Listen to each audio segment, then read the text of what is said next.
Halo teman-teman, perkenalkan nama saya Niken Pamulyasih dengan NIM 18060106 dari Program Studi Pendidikan Guru Sekolah Dasar IGIP Siliwangi. Pada tahun 2021, IGIP Siliwangi mengadakan kuliah kerja nyata dengan beberapa pengkondisian disesuaikan dengan protokol kesehatan dari pemerintah karena adanya pandemi COVID-19. Sehingga pelaksanaannya dilakukan secara individu disesuaikan dengan domisili mahasiswa praktikan KKN. Namun demikian, tidak mengubah karakter mahasiswa yang mampu menjawab kebutuhan masyarakat pada kondisi kehidupan keseharian masyarakat. Siklus pelaksanaan KKN IGIP Siliwangi tahun 2021 dibagi menjadi 4 siklus. Siklus pertama, pendampingan pembelajaran oleh orang tua selama masa pandemi COVID-19. Siklus kedua, pembelajaran di sekolah pada masa pandemi. Siklus ketiga, kegiatan kewirausahaan di tengah masyarakat. Dan siklus keempat yaitu seminar hasil kegiatan. Pada video ini, saya akan menampilkan hasil kegiatan siklus 1, pendampingan pembelajaran oleh orang tua selama masa pandemi COVID-19. Pada deskripsi perencanaan kegiatan, proses pendekatan kepada sasaran yang saya gunakan yaitu wawancara, observasi, dan partisipasi. Dalam pengamatan atau observasi, yang dilakukan adalah mengamati anak dalam pelaksanaan pembelajaran selama masa pandemi COVID-19. Aspek yang diamatinya yaitu lokasi rumah, lingkungan sekitar rumah, proses kegiatan belajar di rumah, dan siapa saja yang berperan membantu dalam pembelajaran di rumah. Video kegiatan diambil pada saat wawancara, observasi, dan partisipasi dalam pelaksanaan KKN Siklus 1 di Kampung Randukurung, RT 2 RW 10, Desa Cilame, Kecamatan Ngamprah, Kabupaten Bandung Barat.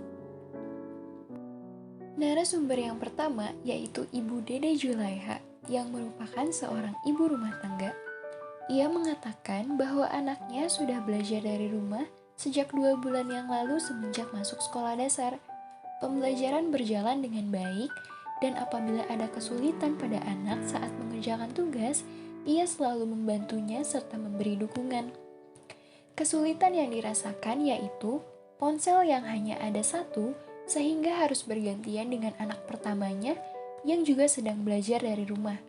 Ibu Dede Julaiha mengatakan bahwa ia jarang menemani anaknya belajar karena lebih sering dititipkan di rumah belajar. Narasumber yang kedua yaitu Ibu Mira Afriyanti yang merupakan seorang ibu rumah tangga. Ia mengatakan bahwa anaknya sudah belajar dari rumah sejak 2 bulan yang lalu semenjak masuk sekolah dasar. Pembelajaran berjalan dengan lancar, dan apabila ada kesulitan pada anak saat mengerjakan tugas, ia selalu membantunya serta memberi dukungan. Kesulitan yang dirasakan yaitu saat anak sedang bermain atau menonton televisi, sulit untuk diminta mengerjakan tugasnya dari sekolah. Ibu Mira mengatakan bahwa ia sering mendampingi anaknya belajar dari rumah, meskipun ia juga menitipkan anaknya pada rumah belajar. Narasumber yang ketiga yaitu Ibu Wina yang merupakan seorang ibu rumah tangga.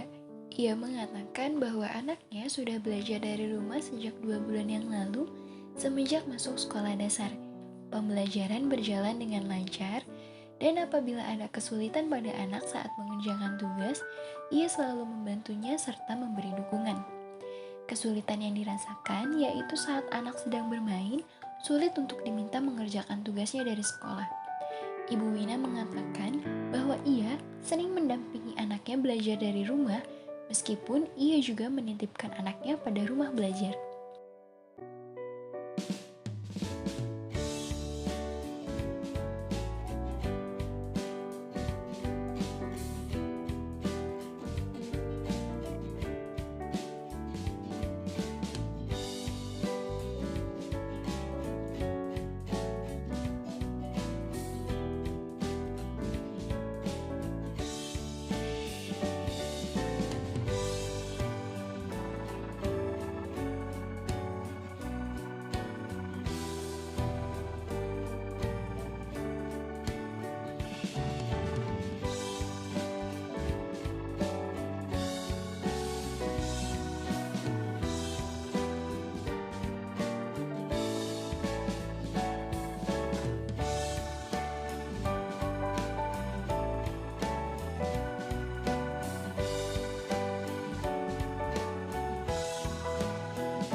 Kegiatan di lapangan yang saya temukan saat observasi, wawancara, dan berpartisipasi di tempat belajar tersebut yaitu: yang pertama, orang tua yang sibuk dengan pekerjaan lainnya di rumah dan tidak dapat menemani serta membimbing sehingga menitipkan anaknya pada sebuah tempat belajar untuk menyelesaikan tugas yang diberikan gurunya dari sekolah. Yang kedua, orang tua mengeluhkan kalau anaknya sedikit sulit untuk mengerjakan tugas di rumah, sehingga menyerahkannya kepada tempat belajar untuk membantu dalam mengerjakan tugas-tugas dari sekolah. Yang ketiga, anak lebih semangat mengikuti pembelajaran di sekolah. Mereka berpendapat bahwa di sekolah banyak teman sehingga pembelajaran akan menyenangkan dibanding hanya di rumah saja. Belajar dari rumah membuat sebagian orang tua merasa kesulitan karena harus mengkondisikan anaknya untuk belajar dengan fokus. Terlebih lagi, ada beberapa orang tua yang harus mengerjakan pekerjaan rumah tangga atau pergi bekerja. Hal ini yang mengakibatkan orang tua akhirnya menitipkan anaknya di sebuah rumah belajar agar tugas-tugas yang diberikan gurunya dari sekolah dapat selesai dengan dibantu oleh guru pembimbing di rumah belajar tersebut.